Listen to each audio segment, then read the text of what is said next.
देखिए 1927 में एक जर्मन फिजिसिस्ट वर्नर हाइजेनबर्ग ने क्वांटम मैकेनिक्स का एक फंडामेंटल प्रिंसिपल प्रपोज किया, जो कि इलेक्ट्रॉन्स जैसे छोटे पार्टिकल्स की मेजरिंग प्रॉपर्टी को लिमिट करता था कि कुछ मेजरिंग प्रॉपर्टी को हम सर्टेनली हाई प्रिसिशन के साथ मेज़र नहीं कर सकते। तो आइए लिख लेते हैं। इन 1927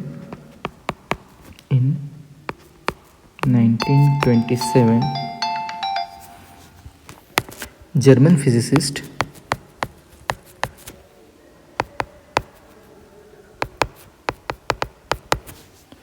वर्नर हाइजेनबर्ग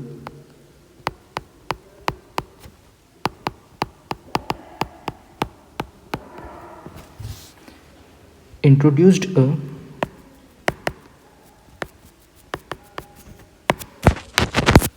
fundamental principle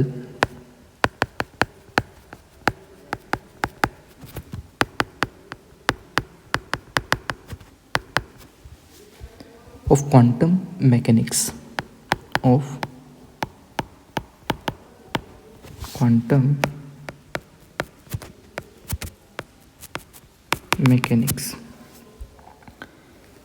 जो कि हाइजेनबर्ग अनसर्टेनिटी प्रिंसिपल के नाम से जाना जाता है,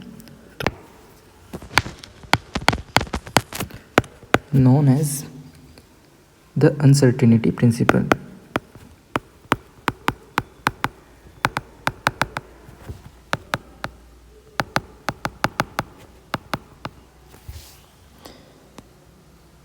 ये प्रिंसिपल तो लिखेंगे this principal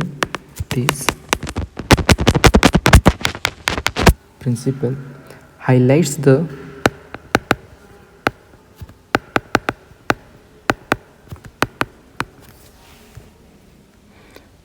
the limitation of measuring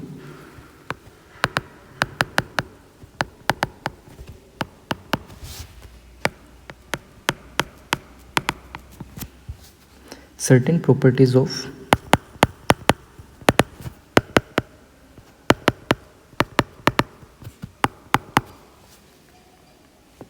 particles like electrons,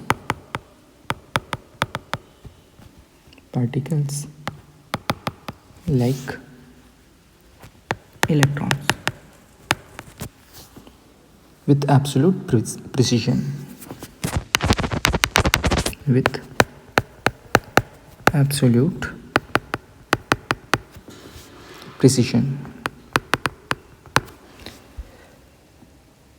ये प्रिंसिपल है क्या? तो according to this principle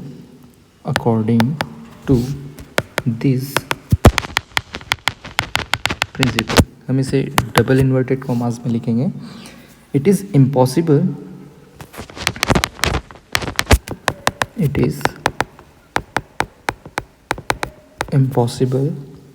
to simultaneously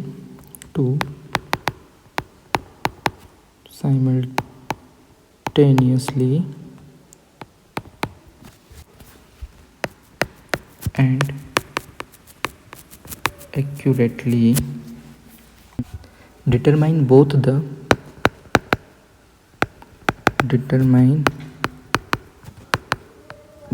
the position and momentum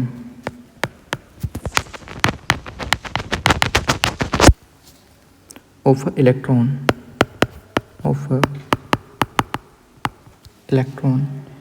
with complete certainty,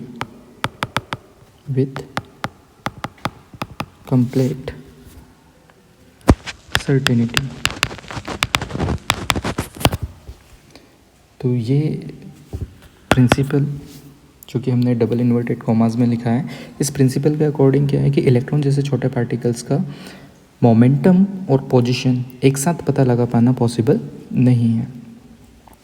इसे हम मैथमेटिकली भी एक्सप्रेस कर सकते हैं। तो हाइजेनबर्ग्स अनसर्टेनिटी प्रिंसिपल क्या है? Heisenberg uncertainty principle is mathematically represented as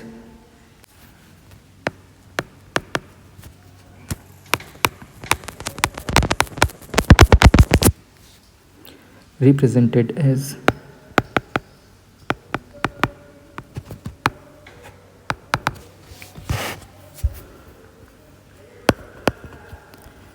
del x dot del p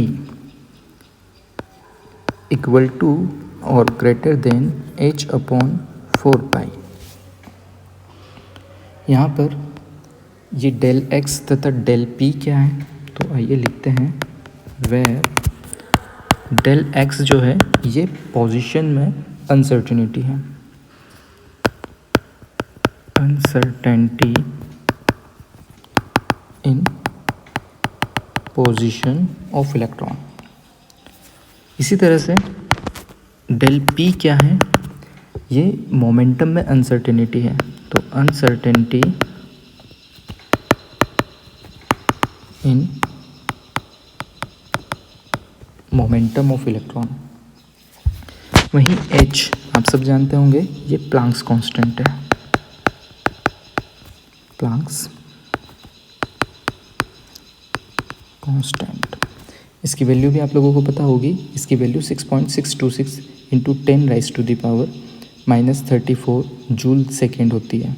चाहो तो मैं लिख देता हूँ 6.626 into 10 raise to the power -34 joule second. तो आइए इस प्रिंसिपल को थोड़ा और समझते हैं। मान लीजिए आपके पास कोई पार्टिकल है, ये हमारे पास ए पार्टिकल है और दूसरा जो है वो बी पार्टिकल है, तो एक और ये पार्टिकल है जो बी है। तो इन दोनों पार्टिकल्स में आप ध्यान से देखेंगे तो सेपरेट बाउंड्रीज से ये घिरे हुए हैं, इनके बीच में एक फिक्स डिस्टेंस भी होगी जिसे हम मेज़र कर सकते हैं। लेकिन जब हम एटम की बात करते हैं तो बिल्कुल छोटा सा न्यूक्लियस होता है, इसके अराउंड इलेक्ट्रॉन रिवॉल्व करते हैं। लेकिन ये जो इलेक्ट्रॉन रिवॉल्व करते हैं नील्स बोर मॉडल के अकॉर्डिंग इनकी एक फिक्स डिस्टेंस, जिसको हम आर से भी रिप्रेजेंट करते हैं, डी से या आर से हम रिप्रेजेंट कर सकते हैं, एक फिक्स डिस्टेंस होती है जहाँ पर इलेक्ट्रॉन रिवॉल्व करते हैं। लेकिन यहाँ पर हम इलेक्ट्रॉन को एज अ पार्टिकल ट्रीट कर रहे हैं, लेकिन अगर हम इन्हें वेव की तरह ट्रीट कर रहे हैं तो हम इनकी एक फ़िक्स पोजीशन या रेडियस पता नहीं लगा सकते। अब ये एक फ़िक्स वेलोसिटी v के साथ भी इनके अंदर होगी, एक फ़िक्स वेलोसिटी भी इनके अंदर होगी, और जिसके कारण इनका एंगुलर मोमेंटम p होगा जो कि mvr होगा। तो ये जो, क्योंकि यहाँ पर पोजीशन फिक्स नहीं है तो मोमेंटम भी फिक्स नहीं होगा। अगर हम किसी तरह से पोजीशन को फिक्स कर लें तो मोमेंटम में अनसर्टेनिटीज़ होगी, और अगर हम मोमेंटम को फिक्स कर लें तो पोजीशन में अनसर्टेनिटीज़ होगी। इस तरह से हम साइमल्टेनियसली मोमेंटम और पोजीशन का पता नहीं लगा सकते। और इनमें जो अनसर्टेनिटी है, इन दोनों का जो क्रॉस प्रोडक्ट है, यानी कि डेल एक्स और डेल पी का जो डॉट प्रोडक्ट जो है वो कम से कम h/4 पाई या इससे बड़ा होता है। बस इसे ही हाइजेनबर्ग अनसर्टेनिटी प्रिंसिपल के रूप में जाना जाता है। Thank you.